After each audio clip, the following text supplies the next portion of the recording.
you know your Greek word. You know what Greek word you're going to use, but you're not sure of the form of that Greek word.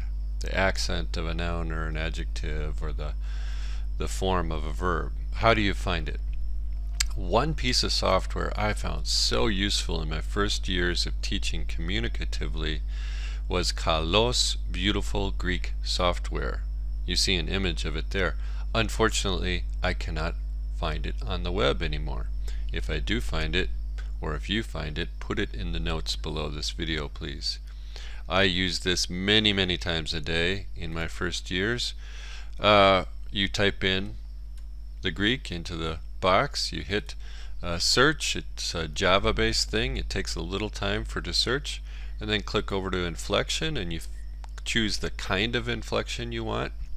If you get into using this, note that if you want to see participles or infinitives, you have to choose that separately. And it generates an inflection, full inflection. And so you look down and you say, what is the second person singular future of erchome? And you find he says elevse, elevsi. It could be elevse with the Yoda subscript and the eta. Some of these forms are theoretical. They're all classical. So this isn't 100% trustworthy, but it is. I've used it extensively, and it is 98% trustworthy. Very useful if you can find it. It's free, although I sent the author a good donation because this was so useful. Alright, that's one way to find a form, and it might not be an option for you if you don't have Kalos. If you have Logos or other Bible software, that's the next thing to look at. The most frequent question I have with forms is just a really simple one. Where's the accent? I'll forget. Let's take the word lazy, argos. Is it argos or is it argos?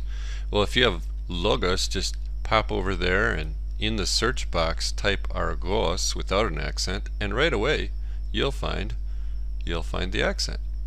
You could also look it up in a dictionary, of course, and there you'd find it, or maybe you could search for it in the Old New Testament.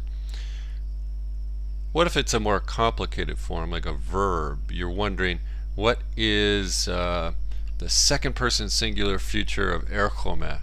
Those second person singulars are hard.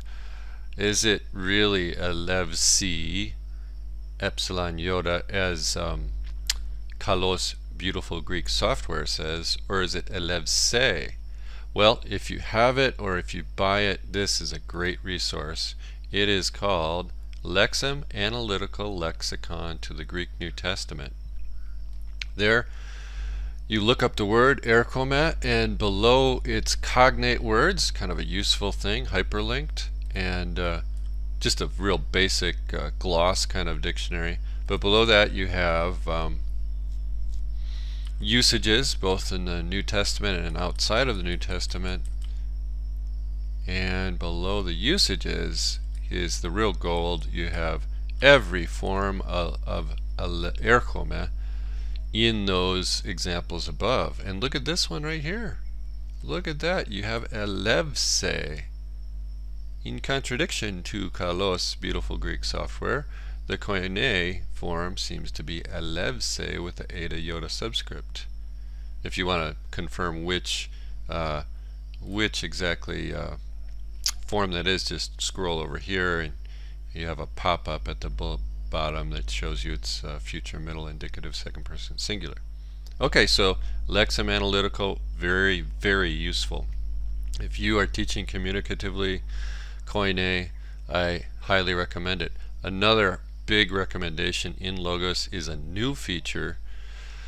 I've only had this about a year, I guess. Morphology charts. Let me click over there. Here you type in your word and hit enter on click on the lemma and hit enter, and you get a whole morphological chart showing the usages in the New Testament of this word. So look at here, you have second person plural of erchome, ercheste, not used, and so it doesn't show up. But erchome, with 2 different accents shown there. It is 20 times used. And let's look over here. There's no elevse for the future middle. Not used in the New Testament, but used in one of the Koine Greek resources. How about elevsete? You see the 4, it's used 4 times there, and here's the real magic. We click on this and it looks like nothing happened, but something did. We have to scroll down below the charts and you have the really great thing here. All the usage, or at least a sampling of the uses of elevsete with side-by-side Greek and English to quickly look it over. Massively useful for communicative Koine, for composing stories, for checking Koine usage. I highly recommend it. Now, this is only found in certain versions of morphology charts, only found in certain versions of Logos.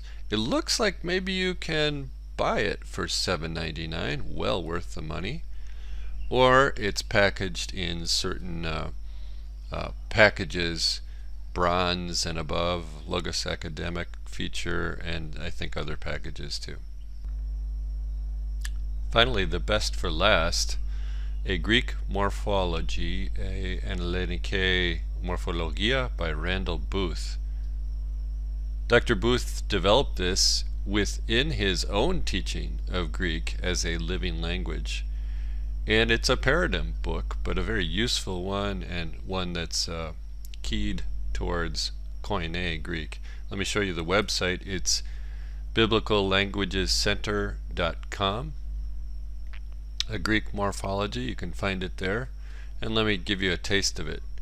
Here you see it's organized by aorist infinitive. So you look for elthine and you find erchome. And there, if we look for the future, we find elevse. All of this is keyed not with English grammatical terms, but Greek, like aparemphatos is infinitive and prostatike is the imperative listed right at the top. Very, very quick and useful for communicative teaching. Elthe, elthate, erhu, ercheste, forms you need right away. Below that, enestos, present, paratatikos, chronos, that's imperfect, oristos, both chronos and opsis, that's aorist, melon, the future, hypotatike, ina, hypotatike, that's the subjunctive, both in the so-called present or paratatike, and oristos or aorist, subjunctive, and so on. And then a few notes down below. Very useful book. I have spent many hours in this book looking at it. If you're teaching Biblical Greek communicatively, buy this book. That's it for today.